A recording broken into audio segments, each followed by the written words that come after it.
Hello everyone, welcome back to my new video. Friends, आज का हमारा टॉपिक है दहेज प्रथा। आज के हमारे इस वीडियो में हम दहेज प्रथा के कारण समाज पर जो दुष्परिणाम पड़ रहे हैं उसके बारे में जानेंगे। ये बहुत ही इंपॉर्टेंट टॉपिक है, तो इसलिए वीडियो को पूरा एंड तक वॉच करिएगा, बिल्कुल भी स्किप मत करिएगा। फ्रेंड्स, वीडियो अगर पसंद आए तो वीडियो को लाइक और ज़्यादा से ज़्यादा लोगों के साथ शेयर ज़रूर करिएगा, जिससे कि ये वीडियो ज़्यादा से ज़्यादा लोगों तक पहुंच सके।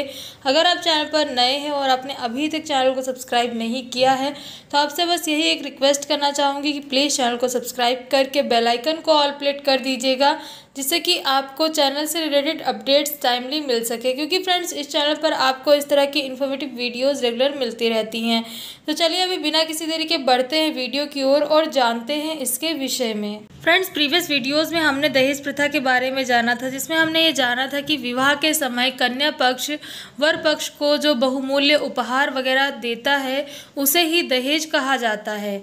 दहेज के कारण समाज पे कई बुरे प्रभाव पड़ रहे हैं, जिसके बारे में हम आज के इस वीडियो में जानेंगे। हालांकि आजकल के टाइम पर लोग दहेज प्रथा को सही ठहराते हैं, सही मानते हैं, क्योंकि दहेज प्रथा के कारण कई ऐसी लड़कियों का विवाह भी होना संभव हो जाता है जिन लड़कियों का विवाह किसी न किसी कारण से न हो पा रहा हो। न केवल इतना, बल्कि इसके अलावा ऐसे भी तर्क दिए जाते हैं कि इस प्रथा के कारण बाल विवाह पर रोक लगती है और नई गृहस्थी बसाने में सरलता होती है। लेकिन इसके बावजूद इसके दुष्परिणामों को यदि देखा जाए तो ये एक बहुत ही गंभीर अभिशाप बन गई है। अगर हम आजकल के टाइम पर देखें तो दहेज प्रथा के कई दुष्परिणाम आपको दिख जाएंगे। जैसे कि इसका एक दुष्परिणाम तो यही है कि इस प्रथा के कारण स्त्रियों का उत्पीड़न बढ़ रहा है, क्योंकि आजकल के टाइम पर जो लड़कियां दहेज नहीं ला पाती हैं उनको ससुराल में तरह तरह की बातें सुननी पड़ती हैं,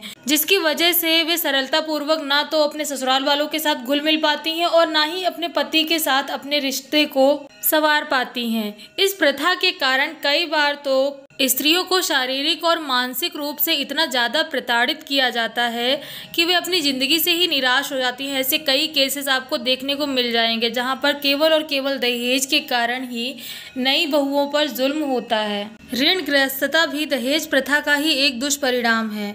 जैसा कि आप सभी जानते हैं कि माँ बाप अपनी लड़की का विवाह करने में अपनी सामर्थ्य के अनुसार, या फिर यूँ कहें कि अपने सामर्थ्य से ज़्यादा जितनी उनकी क्षमता है उससे कहीं ज़्यादा वो करने की कोशिश करते हैं। उनसे जितना बन सकता है वो अपनी लड़की का विवाह उससे भी ज़्यादा अच्छा करने की कोशिश करते हैं, जिसकी वजह से कई बार तो उन्हें कर्ज भी लेना पड़ता है। विवाह के समय तो वो अधिक कर्ज लेकर विवाह को तो अच्छी प्रकार से कर देते हैं, लेकिन उसके बाद, विवाह के बाद उन्हें सारी उम्र उस कर्जे के नीचे दबकर गुजारनी होती है। उन्हें सारी उम्र उस कर्जे का ब्याज ही चुकाना पड़ता है, जिसके कारण न केवल उन्हें आर्थिक कठिनाइयों का सामना करना पड़ता है बल्कि उन पर मानसिक दबाव भी बहुत ज़्यादा पड़ जाता है। न केवल इतना, बल्कि यह कुप्रथा अनैतिकता को भी बढ़ावा देती है, क्योंकि जैसा कि अभी मैंने बताया कि माता पिता अपनी बेटी का ब्याह अच्छी तरीके से करना चाहते हैं, जितना उनका सामर्थ्य है उससे भी बढ़ चढ़कर वो उसके ब्याह में खर्च करना चाहते हैं, उसको अच्छे से अच्छी चीज़ें देना चाहते हैं।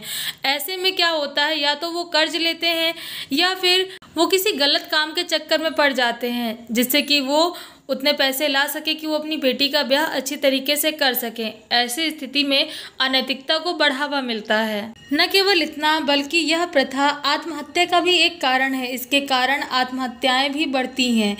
जैसे कि अभी हमने जाना कि माता पिता अपनी बेटी का ब्याह अच्छी तरीके से करना चाहते हैं, जिसके लिए वो जितना उनसे हो सके उससे भी बढ़कर वो दान दहेज देना चाहते हैं और शादी को और भी अच्छी तरीके से और भी अच्छे घर में अपनी बेटी का ब्याह करना चाहते हैं, जिसके लिए उन्हें पैसे की ज़रूरत होती है। जो माता पिता अपने बेटी के ब्याह के लिए पैसे जुटा लेते हैं वो तो अपनी बेटी का ब्याह अच्छी तरीके से कर देते हैं, लेकिन कई बार ऐसा होता है कि माता पिता अपनी बेटी के दहेज के लिए या अपनी बेटी के ब्याह के लिए पैसे नहीं जुटा पाते हैं।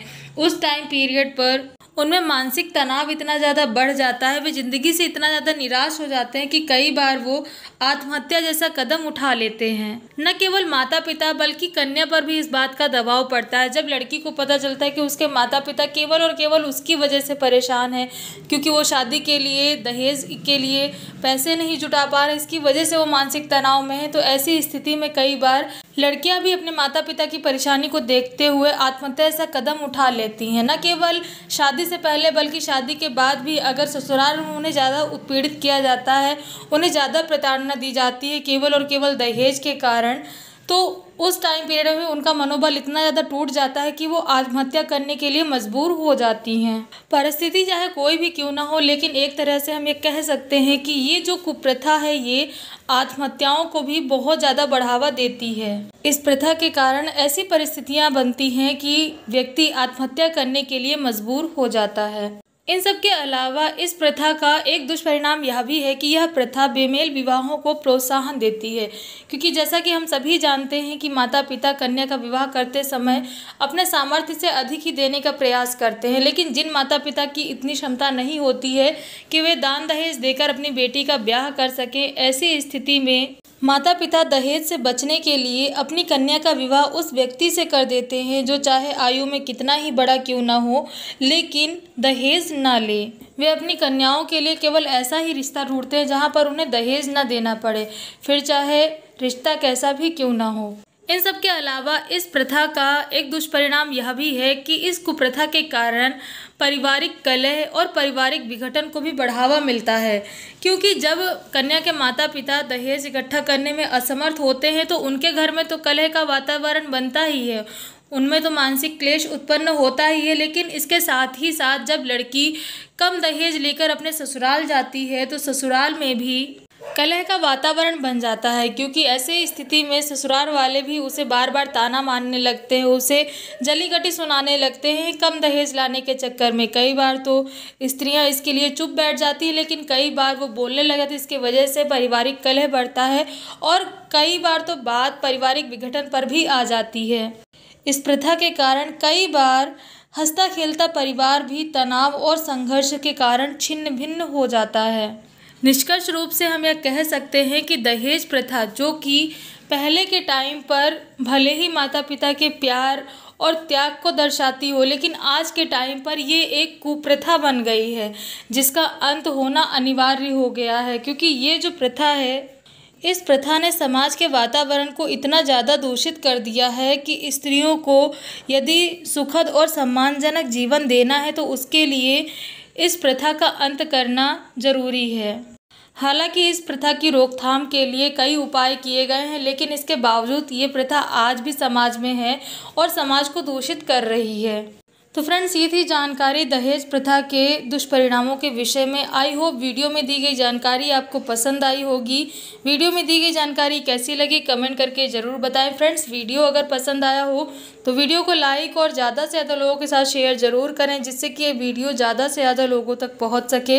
अगर आप चैनल पर नए हैं और आपने अभी तक चैनल को सब्सक्राइब नहीं किया है तो आपसे बस यही एक रिक्वेस्ट है कि प्लीज़ चैनल को सब्सक्राइब करके बेल आइकन को ऑल प्लेट कर दीजिएगा, जिससे कि आपको लेटेस्ट वीडियोस की अपडेट्स मिल सके। तो फ्रेंड्स, आज की वीडियो में बस इतना ही। मिलते हैं नेक्स्ट वीडियो में कुछ नई जानकारियों के साथ।